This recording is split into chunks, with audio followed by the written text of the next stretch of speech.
పూర్ణం బూరెలను ప్రిపేర్ చేసుకొని హోల్ చేసుకొని నెయ్యితో ఫిల్ చేసుకొని తింటే టేస్ట్ అనేది సూపర్గా ఉంటుంది. ఇందుకోసము 1 కప్పు మినపప్పు, 1 కప్పు బియ్యంను బౌల్లోనికి వేసుకొని వాష్ చేసి 2 అవర్స్ పాటు నానబెట్టుకోవాలి. తర్వాత మిక్సీ జార్లోకి వేసుకొని మెత్తగా రుబ్బుకోవాలి.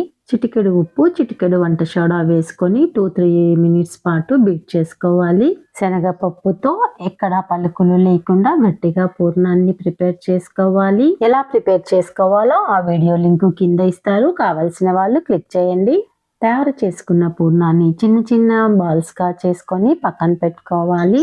పూర్ణం ఉండను ప్రిపేర్ చేసి పెట్టుకున్న పిండిలో వేసి మొత్తము మునిగేలాగా చూసుకొని వేడి ఆయిల్లోనికి వేసుకోవాలి. పూర్ణం చుట్టూ పిండి ఉండేలాగా చెక్ చేసుకొని వేడి ఆయిల్లోనికి వేసుకోవాలి. హై ఫ్లేమ్ పైన కాల్చుకోవాలి. మిగిలిన పిండిని కూడా ఇదే విధంగా కాల్చుకోవాలి. దేవీ నవరాత్రుల్లో ఒకరోజు ఈ విధంగా చేసి నైవేద్యంగా పెట్టండి.